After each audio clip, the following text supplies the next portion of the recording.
So let's begin in some silence. Just to be present and be open and be here.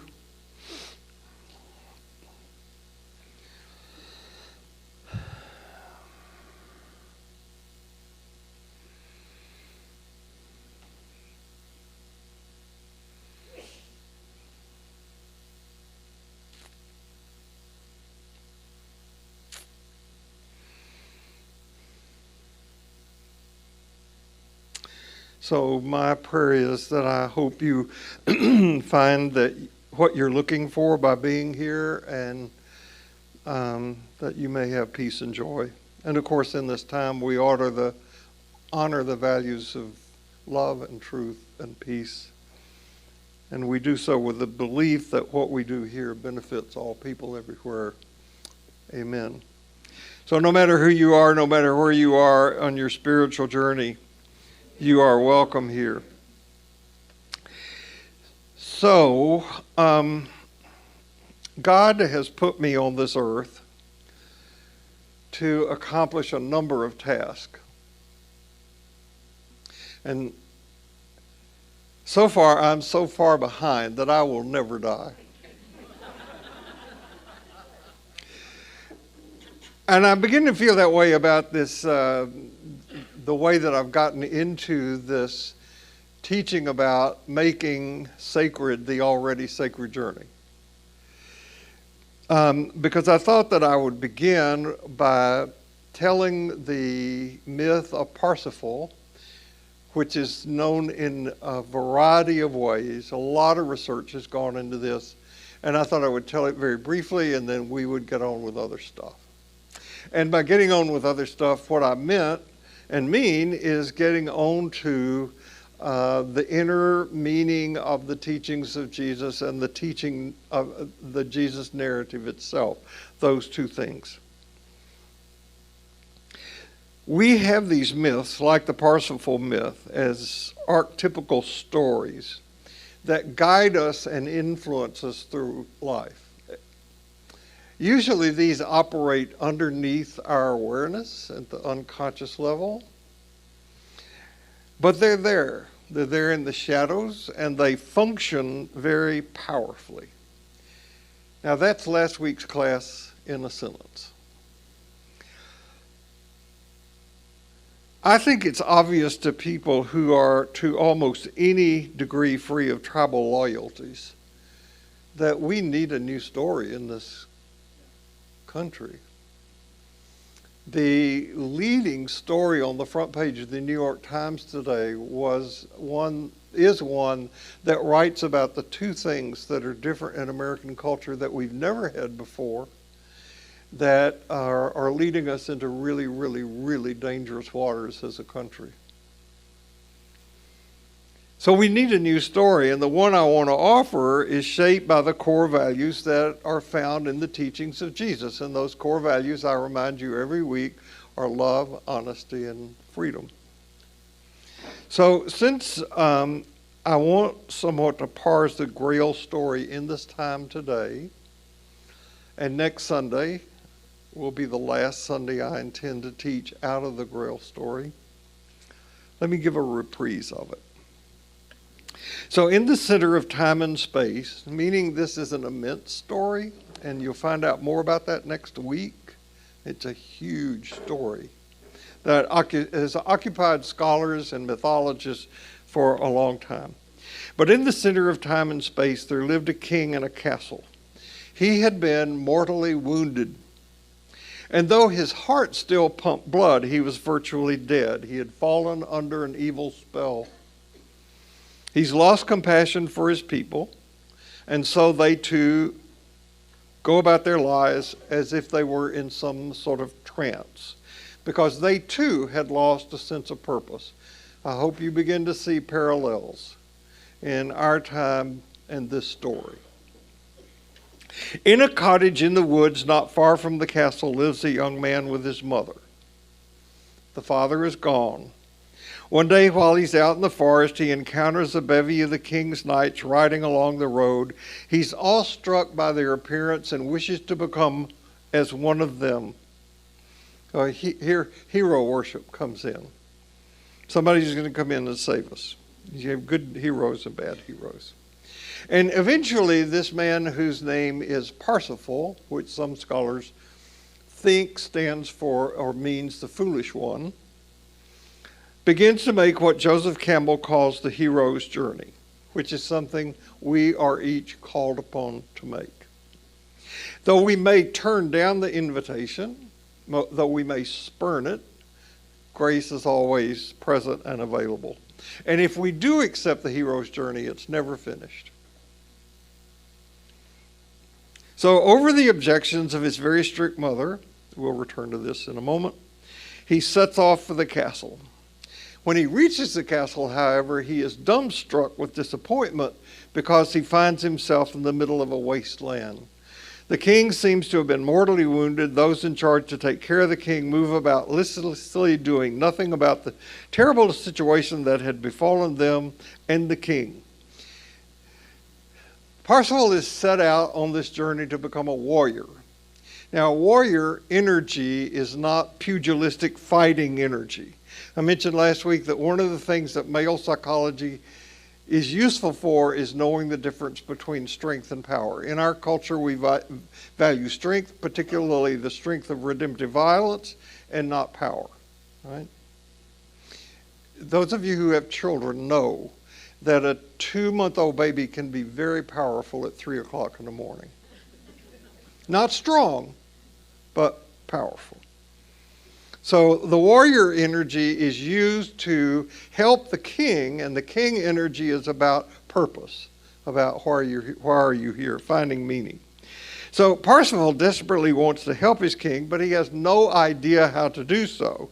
His mind and heart are filled with questions, but his mother had trained him not to embarrass people by asking questions. So he leaves the castle in search for what he thinks will heal the king, which is the Grail, eventually known as the Holy Grail in the story, the cup that Jesus used at the Last Supper, mythologically, that's what it is. In actuality, in the story, the Grail is you, but okay, we'll get to that. So he travels down lots of blind paths and false trails, but one day he finally glimpses the Grail, and in doing so, he senses the king's pain and needs to return to the castle to talk to the king.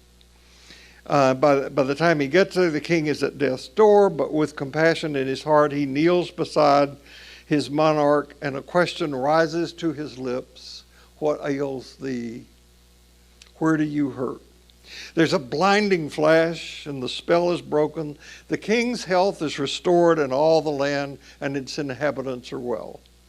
Meaning that when we are centered, everything else in our life is okay. Even though we're protected from nothing. I mean, we all are going to end up dead, right? Even though we're protected from nothing, we're sustained in the whole process. So that's one version of the story, told very, very briefly. You want to know more about the story, you can pursue it on your own in this very readable book by Robert. This is the first book that Robert Johnson wrote. And some say that it is best. All of Robert Johnson's books are very brief, meaning you can read them in a sitting or two, but it will take a long time to digest the stuff that Robert says. Now, the Grail story is like a dream, and when we have a dream at night, the dream is a representation of all that we are. The place where the dream occurs is significant. Every character in the dream is some aspect of us, and usually it is the internalization of our personal history. Dreams involving non-human characters, especially dogs, cats, fish, and birds, are also aspects of us, and they're very, very important. Cats are not in the Bible. Dogs, fish, and birds are, but if you look on Egyptian hieroglyphics and other ancient writings, you'll see all these animal symbols in the hieroglyphics. They're very old and part of what Campbell and Jung would call the collective unconscious. So there are people who are afraid of snakes who've never seen one, people who dream of snakes who've never seen one, that kind of thing. And a dream usually says what's going on with us or what needs to be going on with us, and we work that out in conversation with someone who's close to us. Now, if you don't have a rich dream life, you can be grateful that what Joseph Campbell and Carl Jung referred to as the collective unconscious is available to us through myths like Parsifal and the Holy Grail, because it's our story. We're graced that there are so many of these ancient stories to draw on. Now, I know that I mentioned a lot of books in my teaching, and I did say a couple words about that. I am not quoting from these works, though they have informed me. If I do quote, the academic word is plagiarize from these works, I'll let you know. But I think referring to the scholarship, not mine, but other people's that lie behind these talks, let you know that I'm not making this stuff up. All right? This is where academic work is in spiritual and religious work. And it's out there, it's available, but sadly it's not usually made available through organized religion. All right? So another reason for mentioning books is if there's something that causes you to sit up and take notice and you want to learn more about it, you can go to one of these books and find out, because it's there. They're all on the website. And all these talks are in written and audio form. They're in the archives, so if you go to the website and look under archives, you can find all the past talks and you can read them or listen to them or whatever. So, that being said, I want to mention another book. It also is by Robert. It's called Lying with the Heavenly Woman. And if you are a man and you are interested in knowing more about integrating the feminine into your life, this is the book to read. Now, Robert defined integration like this. The word integer means one or whole. And he says that, here's the way that I remember him defining integration. If you go into a kitchen and you have a big box, and in that one box are all the kitchen things, there's milk and sugar and skillets and aprons and butter and spices and pans, you would have all the kitchen things, but they would not be useful because they would be muddled. Now, we're muddled as a culture because we're muddled as people. And we need to be integrated. So becoming unmuddled is separating things out and putting them in their proper place so that they can be useful. Milk goes in the refrigerator, not in the kitchen cabinet. Flour goes in a canister, not in a drawer. And when you get things out in their proper place, then they're useful. That's Robert's way of describing what integration is. So if you're a man, this book will be useful to you in integrating the feminine. If you are a woman who has a relationship with a man, this is a very helpful, insightful book. If you are a person who had a mother,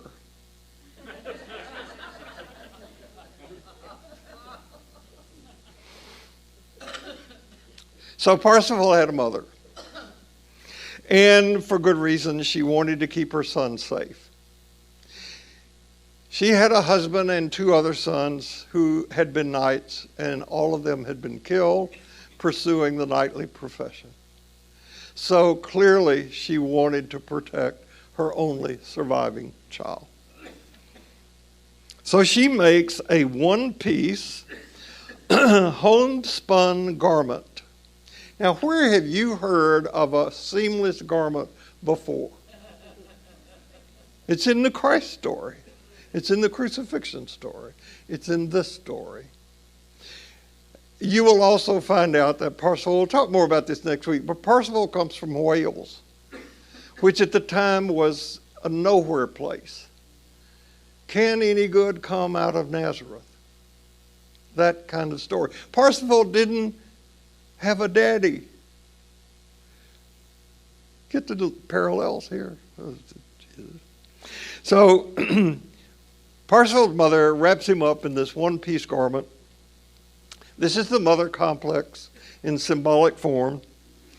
Every man goes out with his mother complex wrapped around him, which will defeat him as long as he wears it in relationship to the world. Now, I want to be clear that the mother complex has nothing to do with the actual mother. And it's very different from the mother archetype, which we'll talk about next week. But if the son wears this adaptation as his outer garment through life, he will be defeated. Because he's taken refuge in the mother complex, and that will alienate him from his manhood. And no amount of bravado, no amount of accomplishment can make a man out of a youth who is still clothed in the mother complex. I heard Robert one time in a lecture bemoan the fact that one of the things that little boys want to do when they grow up is be a cowboy. Right? And he said that's such a sad image for a child, for a male child. Cow is a feminine image, and boy is an eternal youth. See, if you're a cowboy, you never grow up. What is one of our best football teams in the country called? The Dallas Cowboys. So, and we like to get involved in all that youthful stuff. I love it. A man can enter the Grail Castle too soon and not find his purpose. So in our culture, many men do that. They don't put aside the mother complex. They enter the Grail Castle too soon, and they spend their lives in what we call self-feeding behaviors. Those are addictions, addiction to work, to alcohol, to drugs, to sex. They get absolutely snared by pornography, which is a huge issue in this culture. It's just one we don't talk about. It's worthy of a conversation for another time. It's certainly worthy of our attention. Just to be aware it's the biggest money-making thing on the internet. All right? So before we enter the dark woods at a place of our own choosing, I want to take another look at Parsifal and his mother. So I spoke last week about he's been without a father. I spoke about the father wound. Most every man I've ever met, including your teacher, has a father wound. My own father was as good a man as could be, but he was affected and afflicted by his own culture and family of origin issues, as we all are. And it is a huge psychological step forward to be able to have an empathetic and compassionate look at your own parents and just to see them as people. When I have worked with people in counseling and they will tell me about their parents, I'll sometimes say, well, what was your father's first name? Bob. Well, why don't you call him Bob? Oh, I don't know. He would be horrified at that. But he's just a person who happens to be your father. And the more you can humanize him before he dies, the better off you will be. My father wounded me in much the way that he was wounded. Not that he ever woke up a day in his life with the intention of wounding his sons, but we do. Most parents do. I have 2 adult children. I love them dearly. I have hurt them significantly, not intentionally or willfully. It was just the way of the world. I parented the way I was parented. When my first child was born, I was deep into graduate school as a student. I was trying to get tenure as a professor, and I was pastor of a church. When my first child was born, I went and bought a book, which was considered the Bible on child rearing at the time by Benjamin Spock. Some of you may remember Baby and Child Care. I read that book. I understood Greek better. There is no manual for how to be a parent. There is no manual for how to be a person. I bought a new electric toothbrush earlier this year. It came with a 30-page manual in 3 different languages. I think there are reasons that people make better grandparents than parents because we've had a dry run at being a parent. And now we know, and we don't have to put up with them at night. So though I won't go into this, you know, because you're sitting there with your own personal history, most parents do the best they can with the energy that they have and awareness they have. Some children in this world are born into situations where because of war or famine or natural disaster, they are robbed of a secure, nurturing environment.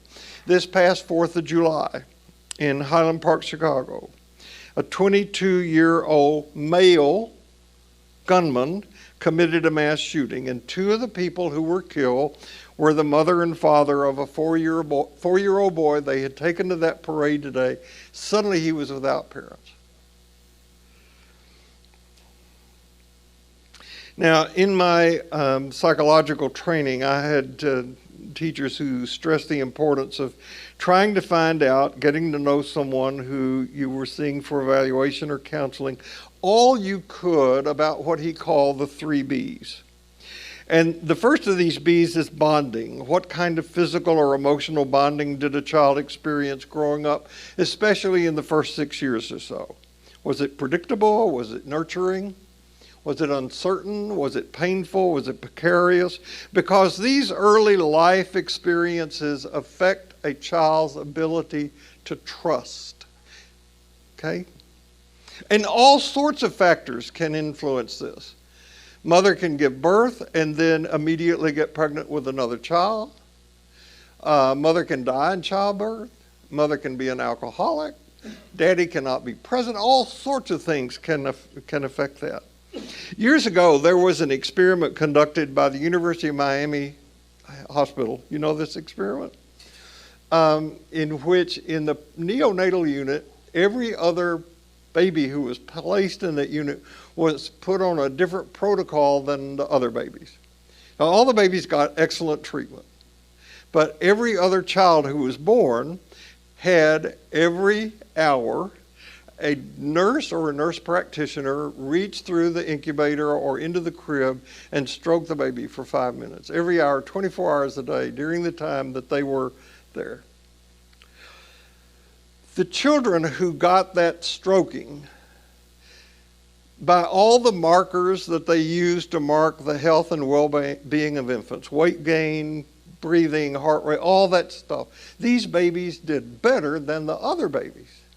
And the person who was running the experiment said that these children responded positively to tactile stimulation. Horse feathers. They responded to being loved, to being touched, to being stroked. The second B that we were trained to look for is behaviors, because a child internalizes behaviors, especially unexpected traumatic ones, as statements about the self. That is, if a parent is depressed, angry, anxious, that will be interpreted as a statement about the child. Years ago, I attended a men's program. I'm just using this one as one illustration. I could write a book, and you got your own story. But years ago, I was attending a ROAR conference, all-male conference, and I heard many, many stories, but the one that took a cake was told by a man who said that when he was 7 or 8, his parents got into a fight in their home. He was in his bedroom. He stuck his head out the bedroom door and looked down the hall in time to see his father shoot and kill his mother and then turn the gun on himself. And for years, he lived with the terrifying notion, as irrational as it may sound, that he was responsible for that. And it also made him very frightened about making connections with other important people because they go away. The third B is about beliefs. We all grow up with the belief that the way our family does things is normal, the way things ought to be done. It's clear Baptist is better than others, which got complicated because we were also taught not to judge. I remember how jarring it was for me the first time I ran into a family that opened their presents on Christmas Eve. And I thought, what, are you crazy? So these three things, bonding, behaviors, beliefs, they're the garment that we wear when we leave. Now, some people get 1,000 miles from their place of birth and they never leave home. Some folks leave home and then try, usually unconsciously, to recreate the same thing somewhere else. So pay attention to how you use that word home. Where is it for you? By the way, trying to do the exact opposite of something one of your parents did is also being very tied to them. So if a man tells me because he grew up with an abusive father, I made a vow that I would never be like my dad, what that means, he's got an image of his dad in his head to know what not to be like. So he's not really living a freely chosen behavioral life at that point. So when I took up this new theme, making sacred the already sacred journey, I thought, well, I'll tell the Parsifal story as a way of kind of introducing it and then get on with it. And as I said, by getting on with it, I mean getting into the Christ story, the Christian story, the teachings of Jesus, the inner meaning of the Christ myth. But this Parsifal story has been so rich and so provocative. So in the time remaining today, I want to try to deal with some things that came out of last week's time in terms of questions that I got, comments that I got, and it will involve three things. The role of questions in shaping the quest, the matter of non-dualism, and the question or role of dogma. That's why I decided to call today Questions, Non-Duality, and Dogma. So the first thing that I want to say is that your journey to the Grail Castle and finding the Grail is not mine. My journey is not yours. Your journey is not mine. So each of us leaves these gatherings with a different agenda. And I share my journey not because it's the way to go, because it's just my experience. And the metaphor I like to use is that I'm showing you a photo album of my family, my journey to this point. And I'm talking about some of my hopes and some of the wounds and some of the highlights. And this may remind you of places that you've been and forgotten about. It may remind you of places that you would like to go. It may stimulate you in other ways. But my hope is that all of us here will be pulled out of our comfort zones. Jesus was not about making people feel good. I do want you to feel good. I mean, I want you to be glad you came here and be comforted and all that sort of stuff. I'm just saying that Jesus wasn't into that. He had another agenda. And he didn't provide answers. He certainly didn't teach theology. Jesus never once said, according to what we have, look, here's something you have to believe. He never said that. He did say, look, here's a way you can live. And then he had a ton of questions that he asked. So in thinking about those three B's I've mentioned, you might do some reflecting, some journaling, some meditating, some talking over with a close, dear friend. And as I said, these will be on the website on Tuesday. But where has life been unfair to you? And how has that unfairness affected you?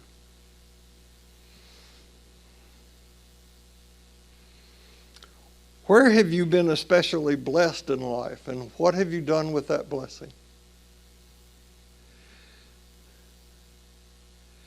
And here's one that doesn't apply to anybody in this room, but I do feel obligated to mention it, and that is, where are you rigid? Where are you resistant to change?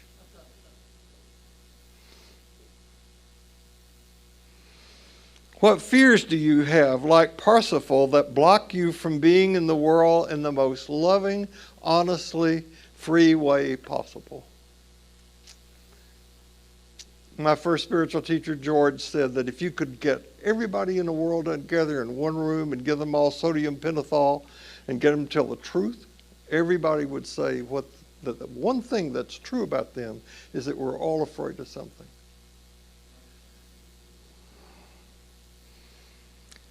Where were your parents stuck in life? You know, the relationship we have with our parents and siblings are the most powerful relationships we ever have, so it makes sense to pay attention to them. One of the things Carl Jung said was that we all walk in shoes that are too small for us. So where do you need to grow up? Where are you stuck? What new life wants to emerge in the world through you?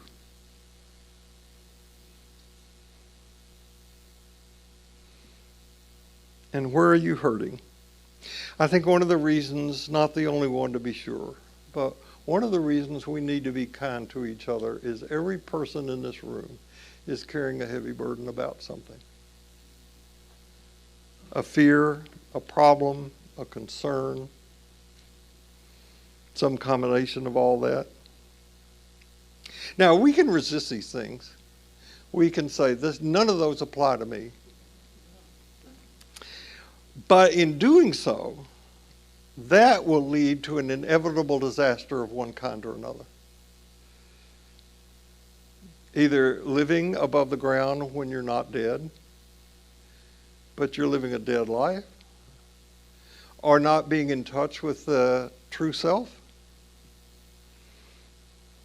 And the worst good news I have for you is that there is no way at some level to avoid the dark wood.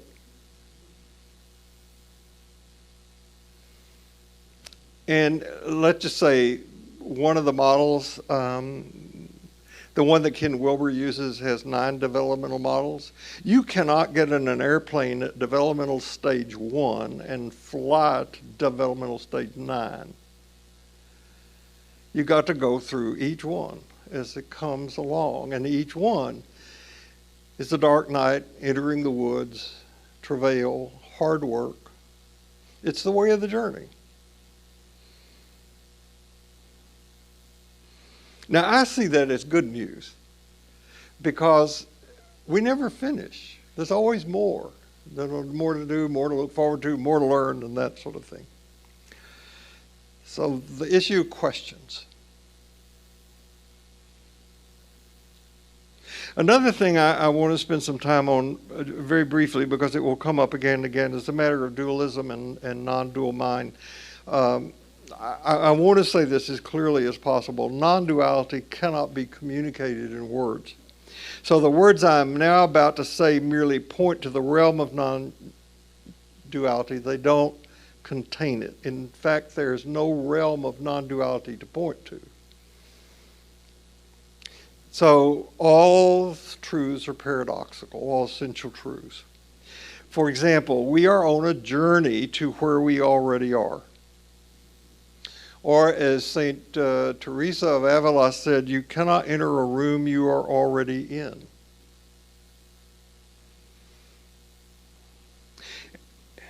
Though there is no place to get to, and we are already where we need to be, we can't stop moving because we're not there yet.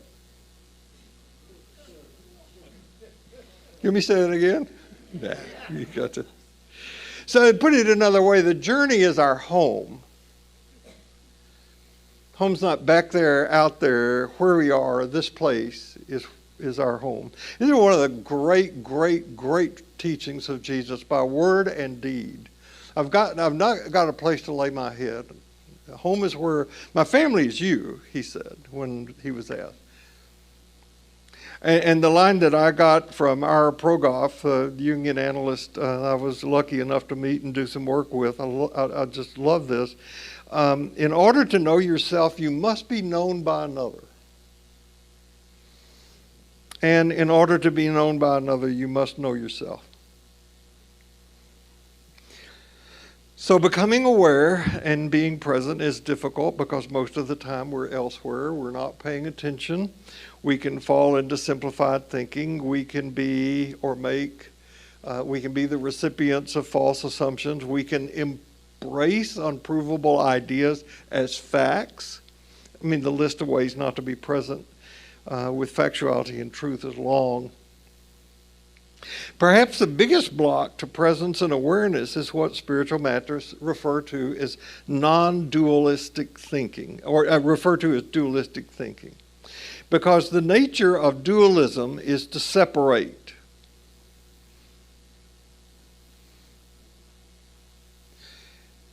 This is the big commodity in our culture. Divisiveness, picking sides. Non-dualism is to look for connections. So the Jesus narrative transmits teachings that are non-dualistic. For example, the religious leaders of Jesus' day, those referred to as the scribes and the Pharisees, that's a code word, they were very into the law. Law is very dualistic. Things are right, wrong, good or bad. People were in or out by virtue of how they obeyed the law.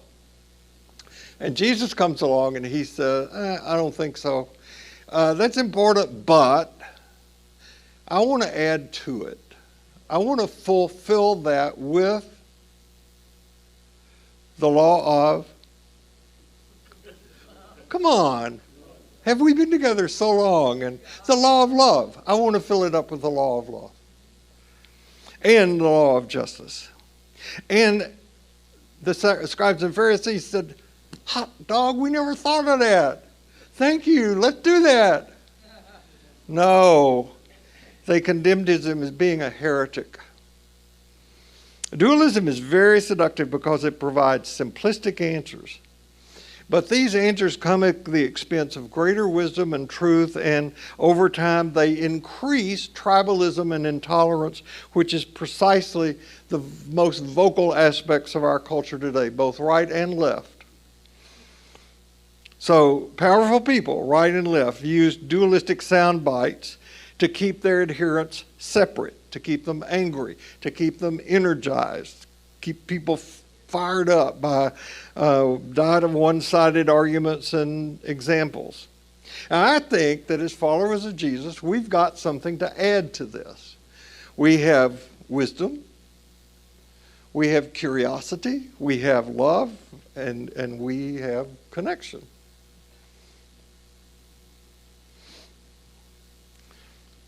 I was also going to put in there being a smart ass, but I don't know that that's fits everybody. So, but you don't have to be in a coma to be unconscious.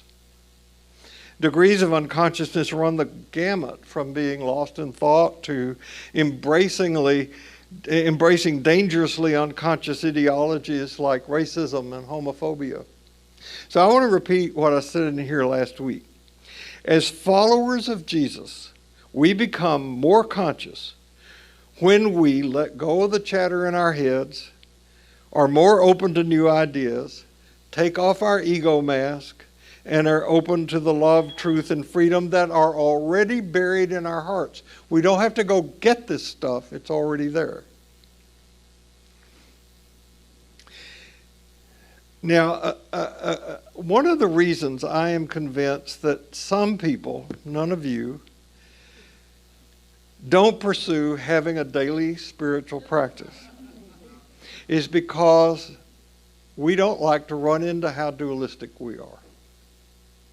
But if you sit in meditation that hopefully leads to contemplation, it's humiliating because you'll experience in the first 30 seconds what a failure you are at this and how dualistic you are. How not present, how judgmental, We all are.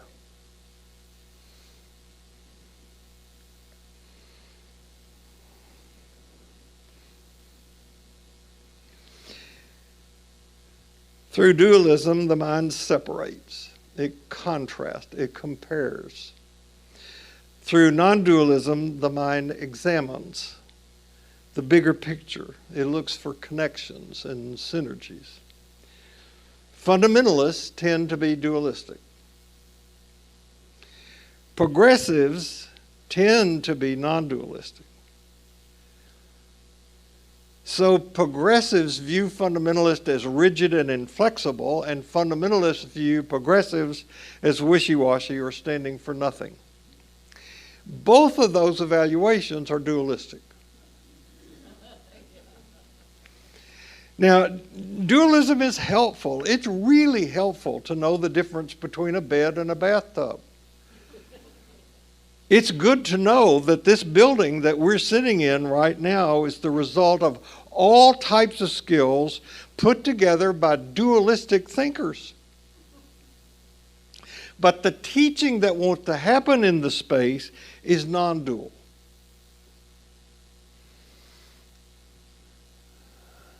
So here's some examples of non-dual. You versus me in contrast with you and me. So just experiment with noticing how much the word but shows up in your vocabulary. This or that compared with this and that.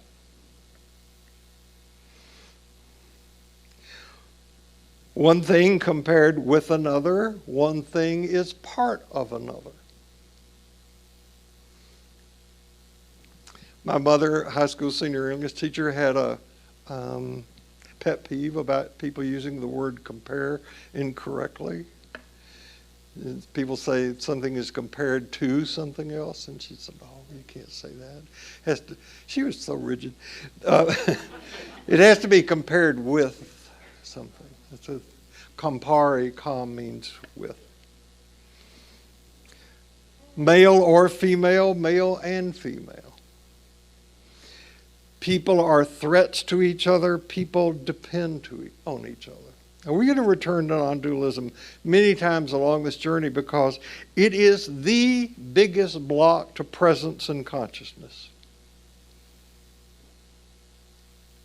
And the other big contributor to blocking us is religious doctrine.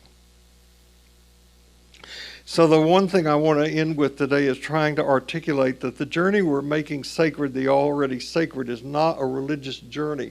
I am not anti-religion, except when religion claims certainty. Certainty is disrespectful of mystery. So Jesus did not teach theology. Jesus did not teach doctrine. Jesus would have no part in the current rancor that is going on in the Methodist Church today, that those who are most vocal about their divisive opinions assure any who will listen that what they're doing is proclaiming the good news of Jesus Christ. They aren't. And though the leaders of the homophobic group call their official publication the Good News newsletter, there is no good news in that proclamation. There is religious political bantering, there's bragging, there's outright dishonesty. There's very little of Jesus in it. Now, I have spent most of my professional life in the religious sector part of it, getting to know better what our best scholars have been teaching about Jesus and his teaching. And I have, during these years, come more and more to believe that Jesus is a model and guide for how I myself want to live. That's what I am teaching. I believe his teachings are certainly the way to live that he referred to as the abundant life. But I am also aware that both Jesus and his message have been buried in concepts and dogmas and rituals that ironically have been created to communicate both him and his message. You talk about a paradox. That's one. And what my years of study have led me to see is that much of what I've been taught to be Christianity was actually a cocktail of Western individualism, consumerism, and white supremacy. So when I say that the journey into wholeness, the effort to make sacred the already sacred journey, is one without dogma and doctrine, this is what I mean. Jesus, as I said, never himself taught a word of what we call theology. Theology is something we did to Jesus. He never said believe. So, here's your moment of Zen. Stealing from John Stewart. After many years of labor, an inventor discovered the art of making fire. And he took his tools to the snow-clad northern regions and initiated a tribe into the art of fire making, the advantages of fire making. And people became so absorbed in this novelty that it didn't occur to them to thank the inventor, who just one day quietly slipped away. Because he was one of those rare human beings endowed with greatness, he didn't have any desire to be remembered or revered. All he sought was the satisfaction of knowing that someone had benefited from his discovery.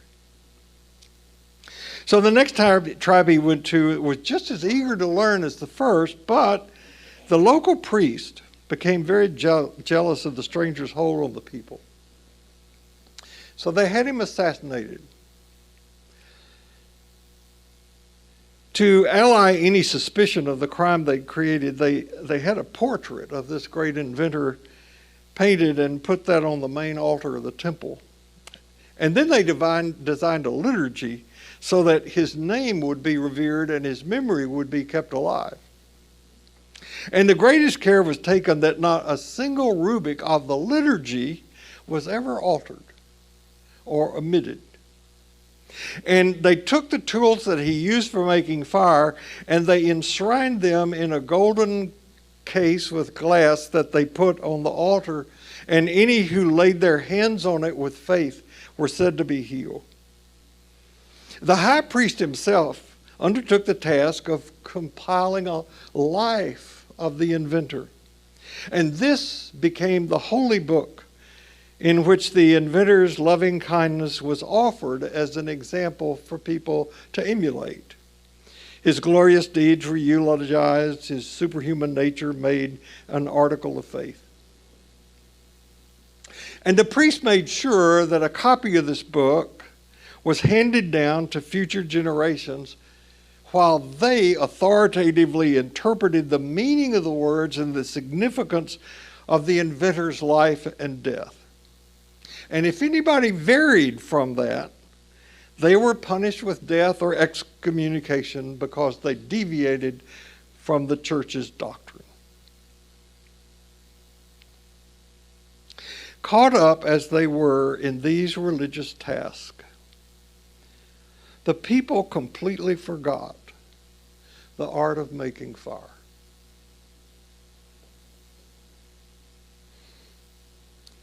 No matter where you go this week, no matter what happens, remember this: you carry precious cargo, so watch your step, and I'll see you here next week. Thank you.